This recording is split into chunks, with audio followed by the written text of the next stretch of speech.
it racist to criticise the Palestinians as the world's most tiresome crybabies with a bogus cause and a plight that's entirely self-inflicted? I bet it is. I wouldn't be surprised if it was against the law in certain European countries, but I'm going to do it anyway because somebody has to. And I realise I'll probably lose a few friends with this video, but that's okay. Friends like that I can do without. All any of us can do is to tell the truth as we see it. I mean, as we actually see it and not as we think we're supposed to see it.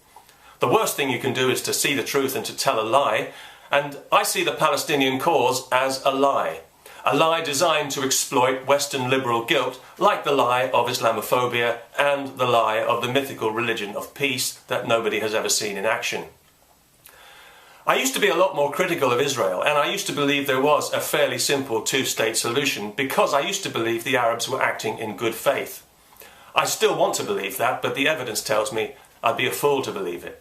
Because I've seen that every concession Israel makes is met with more demands and more excuses not to negotiate.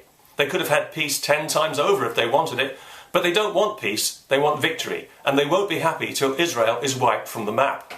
A member of Fatah's Central Committee said as much on television recently, but as he said, they keep that to themselves and tell the rest of the world a different story. And as part of that story, the bogus claim for Palestinian statehood is currently passing through the United Nations, and we're all waiting to see what plops out the other end. Not that it really matters, because despite what the Palestinian public relations industry, i.e. the Western media, might tell you, this is not about territory, and it certainly isn't about justice or human rights, because Arab societies don't know the meaning of those words. It's about Jew hatred, as mandated by the Quran and as preached in the mosques and taught to the children in Arab countries day in and day out, generation after poisoned generation. The Arabs don't hate Jews because of Israel, they hate Israel because of Jews. The situation in the West Bank and Gaza exists because 45 years ago, several Arab countries attacked Israel unprovoked with overwhelming odds because it was a Jewish state. If it hadn't been a Jewish state, they wouldn't have attacked it. And they attacked with the intention of wiping it from the map and of committing genocide. But they failed because the Jews had a bit more steel in their blood than the Arabs had bargained for. And who could be surprised after what they'd been through, and after seeing how the rest of the world had responded to their plight? Large numbers of Jews could have escaped the Nazis if they'd had somewhere else to go, but other countries wouldn't let them in.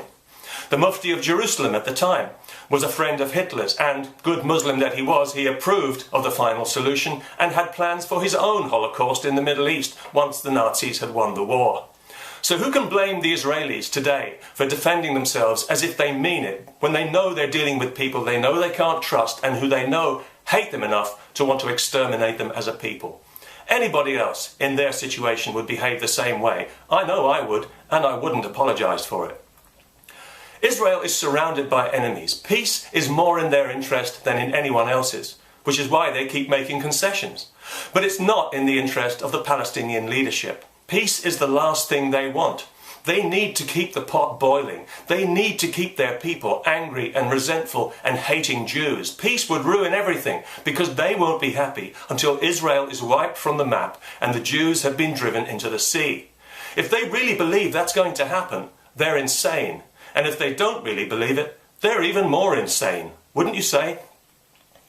And all you good-hearted Western liberals who keep banging the drum for the poor Palestinians, I sympathise with you because you're doing it for the right reason.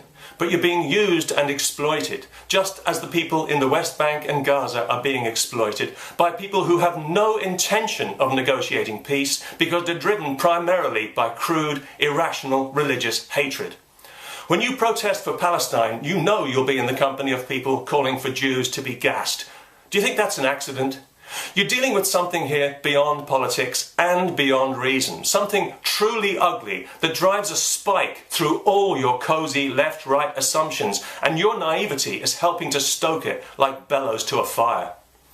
The world needs to stop pretending that Palestine is about justice and human rights and have the moral courage to call this thing what it is, to put a stop to this charade, this endless dance around a non-existent negotiating table.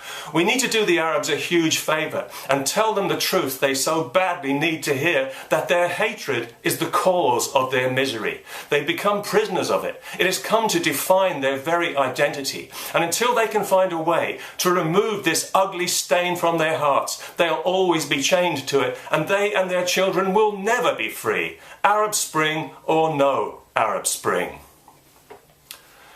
Peace. How many wasted generations of hate do you think it'll take?